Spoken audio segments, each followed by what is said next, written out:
Happy Friday, everyone. It's Joe Morris, Chief Innovation Officer with eRepublic. A solo episode today while Dustin's off on another assignment, but we're here to dig into some really exciting topics today around generative AI and all of the latest learnings and happenings that we're seeing across the public sector. And it's a pleasure to be joined with Brendan Babb, the Chief Innovation Officer and Anchorage I-Team Director. He's here to help me dig into what we're seeing all in and around city government as it relates to all things AI. So, Brendan, thanks so much for joining me today. Thanks, Joe. I'm very excited for the opportunity. So before we dig into all of the bits and bytes of AI, maybe you could share a little bit with me on your background and your role with the city. Yeah, I'd love to. I have lived in Anchorage, Alaska most of my life. I was born in Alaska and I love it here. And I'm lucky to be the Chief Innovation Officer for the municipality of Anchorage. So it's really cool to, try to make services better for people I see in the grocery store. So that's great. And then we're lucky to have an innovation team from Bloomberg Philanthropies. So I have a team of 2 other people that do all the work that I take credit for. And yeah, it's great. I've been interested in AI for a long time. Sorry, sun is moving in and out here, but studied it in high school and wrote a term paper on it that I'm sure is probably not current or correct anymore. But also did some work on research on genetic algorithms and genetic programming, which is kind of a form of machine learning with the university here, and then also working with NASA JPL. So did some work on Mars rover image compression. But one thing that's cool about that is it's kind of a black box. Like you get improvements, but you're not sure exactly how it's working, which is kind of similar to some of the large language models. So I find that interesting. And yeah, that's so I've been here 8 years at the city and excited to figure out how to use Gen AI. What's so fascinating. I mean, I know, at least for me in my career here, it seems like the generative AI adoption curve has been, very much accelerated compared to what we've seen before. Faster than cloud, faster than mobility. It seemed like not quite overnight, but effectively overnight. All of a sudden it came, and now whether it's through govtech.com or our Center for Public Sector AI, we rapidly moved from kind of this like shiny object to seeing some real world use cases across our states, our cities, and our counties. Where do you think some of those most promising use cases lie for improving city operations? Well, one thing I think that's unique about government is we have a lot of open data. We have data that we've already put out to the public. We also have municipal code, like laws and regulations of how high your fence can be. So we have data that we can use. We don't have to worry about it being private data like corporations often have to. So some of the experiments I've done is Anchorage has land use code and building use code like most other cities. But it's often written in very government-ese. It's very hard to understand, or it's a 300-page document. So I took a custom GPT from OpenAI and just kind of fed the information in there and just asked it to respond in kind of a plain language. So you could ask like, how high can my fence be in a residential area? And it'll search through it and kind of come back with references to the actual code, but also explain it in simple terms. So I think there's a lot of potential there. And then also we have a lot of data about houses and other things, and it's easy to make those kind of public facing. So I think that's one advantage government has. The other challenge is just, we also have a lot of sensitive information. So just trying to make things privacy and security, and sometimes government can be a little slower in implementing those kind of setups. As you kind of dipped your toe in that pool for a second here on the maybe the slower nature or the risk adverse nature, where do you see some of those challenges or even barriers being as you look at AI adoption within local government? Well, I see like everyone's trying to figure out there's a couple things that are unique to government. We have, well, maybe not unique to government, but anytime we have records requests and public records. So having a meeting where a decision is made, that information has to be available to the public if they want to see what happened. And governments are trying to figure out what qualifies. If you're asking AI to generate something, is that a record that needs to be saved? Or because you can have conversations with people and write stuff on the back of a napkin, and that's not necessarily something that you can FOIA or needs to be FOIA'd. So people are having challenges there, and then also just trying to figure out kind of how to roll it out to the whole company. I've seen a lot of cities kind of work on just allowing some people access to kind of experiment and just try to get a feel for it, because it is so new and it's moving so fast. I mean, one great thing about being a consumer of it versus being a startup is any advances that occur, that's something government can leverage. If you're a startup and all of a sudden your feature is now part of the software, that's a challenge. But I think it's just going to take government a little longer to kind of figure it out. But I'm interested. San Jose has a Gov AI coalition, and they've been an early adopter of getting governments to kind of talk together. And I was on this Teams call with like 200 other people, and they're kind of being very, they're articulating the steps of roadmap they want to take. And they're doing a good job of kind of breaking into groups and also trying to figure out a way to talk to vendors and have consistent questions so they can kind of vet vendors. And everyone's just trying to figure it out, and it's moving so fast. I'll create a presentation, and by the time I give it, like 4 features have already changed in the presentation. Yeah, I feel like there were, especially early on, and it's still true today, that if you took a weekend off and you went camping with no internet access, you come back and you're like, oh my gosh, these advancements. So the pace is it has been so quick. I'll come back to that collaboration piece in a second, but I think it's related to this question too. Whether you're in Anchorage or here in Northern California, where I am, some of these concerns are the same, right? Whether it's privacy, ethics, government has a lot of similarities. So when you look through that challenges and considerations, what role does that collaboration that you just spoke of play into maybe understanding where some of those hurdles are and those barriers are, and knowing that, hey, San Jose's, maybe they're, a step and a half ahead of you. Oh, they've already got this. That'll speed us up. Does that also play into that, accelerating your adoption or your consideration, is understanding where some of those trouble spots may be? Yeah, I think so. I happen to know the chief information officer at Boston. We're friends, and Boston's done a good job of kind of just publishing their guidelines for AI just to the public early on. So we adopted a lot of what they did for our internal guidelines.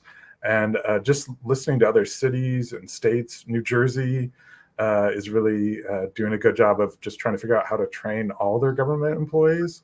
I think Oklahoma or another state in the Midwest is interested in training their residents, just giving everyone a basic idea, because this is something that's kind of out of the box already. So everyone's using it. Like you mentioned earlier, it's like the fastest adopted new technology ever.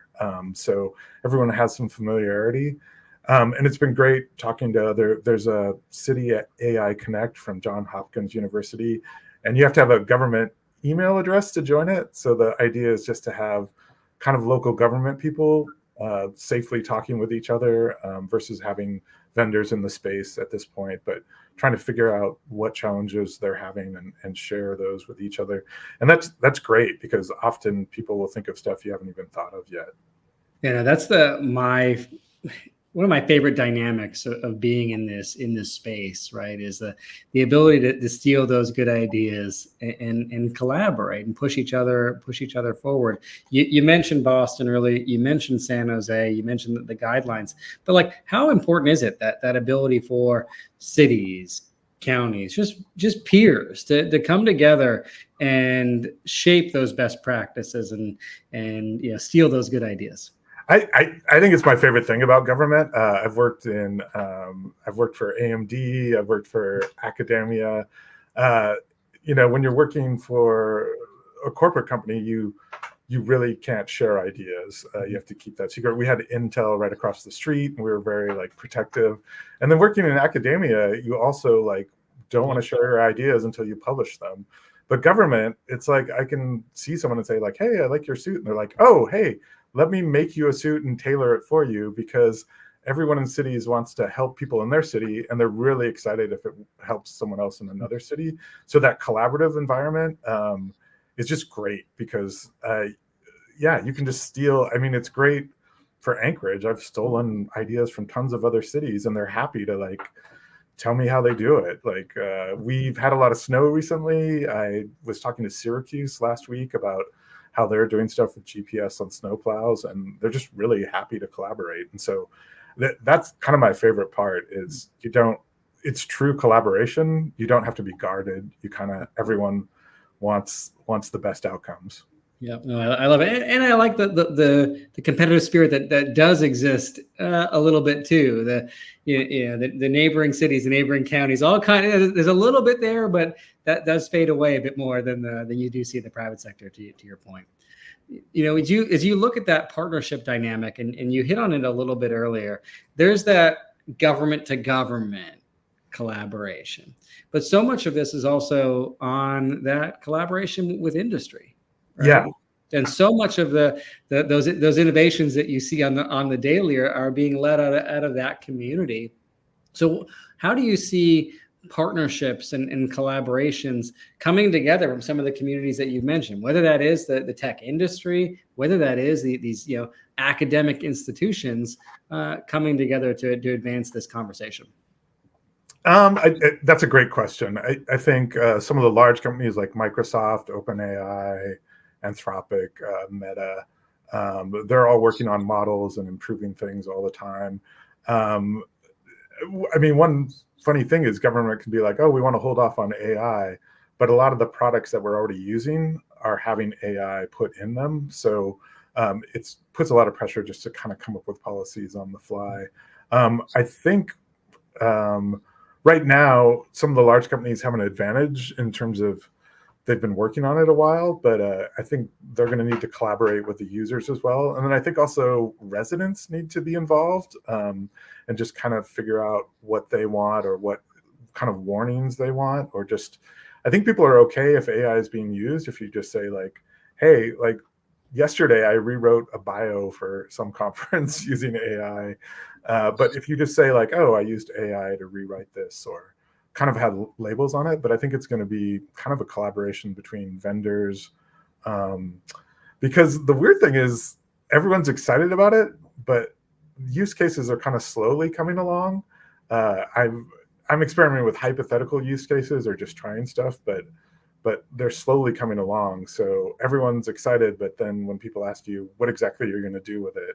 So I think that's something that government and vendors can figure out together, along with residents, because ultimately it'll be what do people want to use it for? And that's you just made me think of another question that I'll pose to you in a second. But earlier you talked about like AI in the context of public records requests, and it made me think back to not that long ago when we were working through that in the context of social media and trying to build the understanding that, yeah, if you have an official government social media account, those are also subject. Yeah. Same disclosure. So I think it's just that same education process that we're now applying to a new, to a new realm.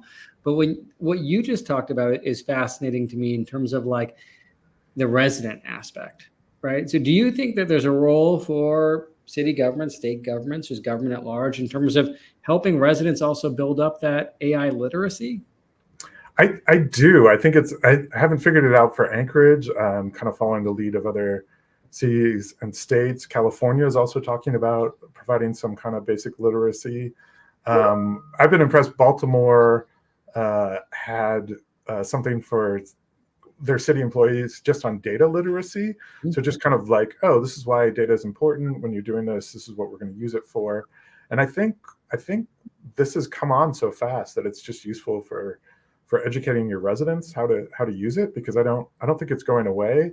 I think there's a hype curve, but I think it is helpful for residents to know how to use it, and also to get feedback, to give feedback on how they'd like to see it used, or what kind of warnings. And your social media example is really good. Like, that's relatively new as well, and we had to figure out how we, archive that and how we deal with that. But on the flip side, I think it's going to be great for residents. I've been experimenting with, we have assembly, which is like our council meetings, and they're like 3.5 hours long, 4 hours long. And they're often, we have video of them. We're trying to be as transparent as possible, but it's hard to find stuff. But if you throw AI at that, you can get a transcript of the video and kind of search for certain sections. I did an experiment, and you kind of link to the video, like when was there a discussion about this?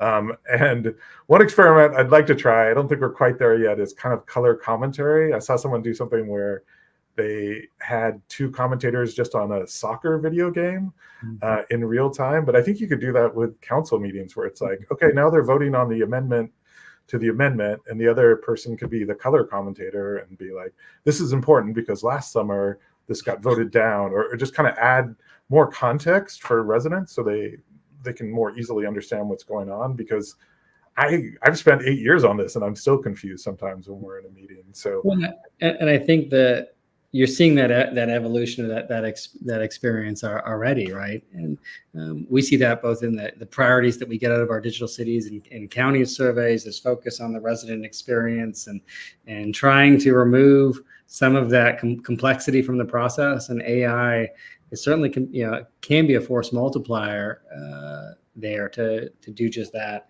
So you mentioned that the kickoff of this interview, going all the way back to high school, that this was something that you have been looking at. So now, with it being here, and we're seeing real world use cases today in the public sector, I'm going to ask you to take out your crystal ball and maybe give us a little bit of a forecast in terms of how do you see this envisioning. You look at city government.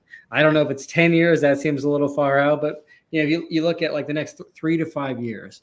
Where do you think local government is going to be when it comes to their adoption of generative AI, and what impact do you think it's going to have? I think some of the early use cases are object detection, kind of measuring assets. So you could have things driving by and seeing bus stops and saying like, oh, we need to fix this thing on the bus stop, or potholes. So, and then OCR, or just government has a lot of text, a lot of unstructured data.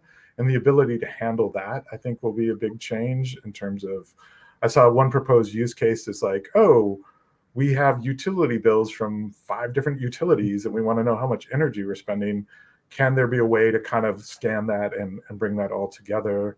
I think summarizing, translation into other languages, I think, is big. The fact that it can handle images and videos is kind of crazy now. Like, you could, I tried to have it do Where's Waldo. It didn't do a good job of that, but the fact, we have a really popular hiking spot here called Flat Top, and the parking lot gets full, but there's a camera, and I asked it just to count the number of cars. I was testing kind of Claude and Gemini, but the ability to kind of work with images, and then language translation and indigenous languages is something that I'm really interested in. I have this map behind me of Alaskan indigenous languages, and some of them aren't written down. And I think there's some work there where people are able to kind of use video and find patterns to improve translation and make sure that we include those on the front end of generative AI instead of like trying to fix it towards the end. And I also think the models will get a lot smaller. Like, I'm excited to see what happens with Apple having it just locally on the phone. I am embarrassed by how much time I spend trying to find an email or a Teams chat at work, and the ability to kind of search through all of that, I think, will be great.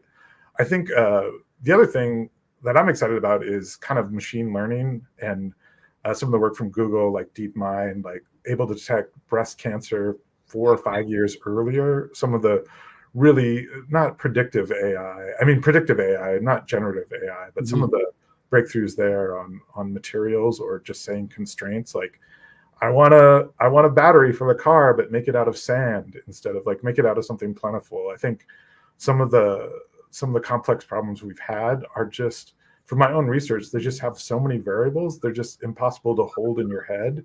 So using AI to find these patterns, I think, can be great. But there are downsides, and we have to be worried about misinformation and a bunch of other things. I'm super excited about it, but I also am pragmatic that there are challenges. Well, and I think that another CIO say that the potential really is now like that we can free people up to do the most rewarding work, and I think that is the real upside, and much of what you talked about, like we'll begin to see as that these co-pilots come alongside us. Yeah. And that'll be pretty cool to see kind of what, how much is freed up, what does that mean, and what impact does that have to operations and service delivery. And I think of myself, like if I put myself in the like I'm a health and human services caseworker, the opportunity like that would draw me into that space would be the ability to meet with people and make an impact, right, not to be bogged down in some manual process. So the ability to abstract a little bit of that out of my day, and then put me in front of a place where I feel the most value and the most rewarding impact. That's got some real impact to the public sector workforce, and I think that's going to be something fascinating to hopefully see come to fruition. I totally agree. I think that's a great point, because one thing we do on our innovation team is we go and talk to a department and talk to someone who are like, what's the boring part of your job? What's the thing that you put off to the end of the day because it's just monotonous? And we want to see if we can automate that or figure out a process to have that go away. And I think these assistants, like I will ask ChatGPT to rewrite something 20 times. I would never do that to a colleague. It would just seem weird, but there's kind of an infinite patience and the ability to do that. Ethan Mollick is, I think, in Pennsylvania. He has a book, Co-Intelligence. I'm halfway through that, but he has really interesting thoughts about having it kind of augment your abilities. And then you mentioned Copilot. I can actually write computer programs, but I'm rusty on some of the new languages. Asking it to just write Python for me, or I was giving a presentation and I wanted an interactive website. And it was the day of the presentation, and I'm like, oh, I'll just see how GPT does, and it did a pretty good job. And it was, I think, in education or interactive stuff, it'll be great. And then one thing I'd love to see for government, I don't think we're quite there, is rewriting really old code like COBOL and just stuff where people have left the company into modern languages. And I think we're pretty close to that. We need to be able to write reliable test cases. But if you ported all your software to newer software, I think it'd be easier to maintain. And you could also attract younger workers that know Python or R or aren't necessarily in the COBOL or Microsoft stack. And I think they'd have more fun with that stuff, and you can maintain it. Well, more fun indeed. And this interview itself has been fun. So I want to thank you, Brendan, for taking a little bit of time out of your day on this Friday to join us on In Case You Missed It, and share your insights about where generative AI may be heading in local government. Yeah, no, thank you so much. This has been great. So where does our audience, in addition to the link that's on the screen, where do they go to keep up to speed with you? Yeah, they can check out my LinkedIn. They can check out the municipality of Anchorage. We also have a Anchorage iTeam LinkedIn account. And I try to tag stuff there, not really posting a ton from there. But I would also recommend San Jose's Gov AI Coalition. They have something on LinkedIn. And then Johns Hopkins University City AI Connect. And there's just lots of different groups organizing around it. Bloomberg Philanthropies is doing a lot of work. I went to City Lab last year in DC. They had kind of a thing for mayors on generative AI and just kind of helped bring everyone up to speed. Tons of people doing great work. I would say South America is doing some great work, and Latin America. I was on a webinar with someone from Buenos Aires, and she was fantastic. They had chatbots that were getting like tens of thousands of throughput each month. So they were able to kind of analyze that stuff. One thing she brought up that I hadn't thought about is benchmarking new AI, because you want the one that's the best, and how do you test that with stuff moving around so much? But yeah, those are, and then Santi in Boston is doing amazing stuff. Well, exciting times indeed. So we'll drop those links in our show notes. But Brendan, thanks so much for joining us. And until we see you again, have a wonderful weekend. Thank you so much. This was a blast. Thanks, Joe.